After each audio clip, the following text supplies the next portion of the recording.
Assalamualaikum warahmatullahi wabarakatuh. Perkenalkan, saya Syarani Dwiner Aini dari Informatika A. Saya di sini akan meresum jawaban dari UTS Bahasa Indonesia. Pertanyaan pertama, jelaskan hubungan antara mahasiswa dengan kreativitas menulis dan gambarkan definisi contohnya. Jawabannya, mahasiswa sebagai seseorang yang menempuh pendidikan dituntut untuk bisa berpikir kreatif, inovatif, dan imajinatif. Salah satunya kemampuan yang harus dimiliki yaitu kreativitas menulis. Kreativitas menulis bisa diartikan sebagai kemampuan dalam membuat dan menuangkan ide gagasan dalam tulisan.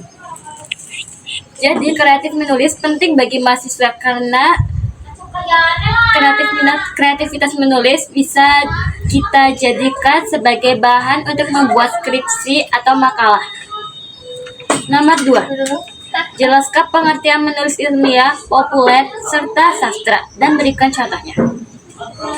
Menulis ilmiah adalah kegiatan menyusun informasi berdasarkan penelitian ilmiah. Contohnya, dalam artikel jurnal akademis seperti artikel penelitian tentang perempuan dan yang akan dipublikasikan. Menulis ilmiah populer. Menulis ilmiah populer mengangkat dari konsep atau temuan ilmiah tetapi disajikan dengan bahasa yang mudah dimengerti. Contohnya, artikel di majalah kesehatan. Menulis sastra adalah bentuk tulisan yang lebih mengutamakan keindahan, imajinasi dari penulis. Contohnya novel, cerpen, dan puisi. Nomor 3. Jelaskan karakteristik menulis ilmiah, populer, dan sastra, dan berilah contohnya. Karakteristik menulis ilmiah. Tulisannya harus dibuat dengan mengacu pada teori, berdasarkan fakta, logis, lalu jelas, tuntas, sistematis, dan menggunakan bahasa baku. Contohnya yaitu dalam berdasarkan fakta, penulisan Owasbit 2019 menunjukkan bahwa aplikasi berbasis AI bisa menulis ilmiah populer, yaitu menggunakan bahasa yang sederhana, objektif, dan subjektif. Contoh menggunakan bahasa sederhana yaitu penurunan hayati dikati dengan makin langkanya. Ketiga, karakteristik menulis sastra. Menulis harus lebih mengutamakan daya imajinasi dalam suatu fenomena suatu objek. Ditulis dengan bahasa yang estetik dan subjektif, dan penulisannya itu harus dari imajinasi pikiran kita sendiri. Contohnya, aku ingin hidup 1000 tahun lagi.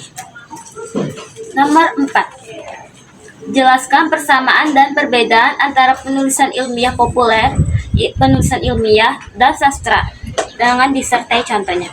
Persamaannya yaitu penulisannya bersifat objektif, penulisannya bersifat kreatif, dan tulisannya harus secara sistematis. Contohnya, contoh tulisan secara sistematis yaitu penyusunan pertama. Tulisannya secara sistematis yaitu menulis ilmiah. Penyusunan makalah dimulai dari latar belakang, metode, dan hasil. Menulis ilmiah populer, penyusun artikelnya dimulai dari pengenalan, solusi, dan tips. Menulis sastra, penyusun sastra dimulai dari pengenalan tokoh, konflik, klimaks, dan resolusi. Perbedaannya yaitu pada bahasa. Contohnya, menulis ilmiah populer menggunakan bahasa baku, menulis ilmiah menggunakan dalam penulisan bahasa. Contoh, menulis ilmiah menggunakan bahasa baku, menulis ilmiah populer menggunakan bahasa sederhana, dan menulis sastra menggunakan bahasa yang imajinatif. Sekian dari saya. Billahi taufiq wal hidayah. Wassalamualaikum warahmatullahi wabarakatuh.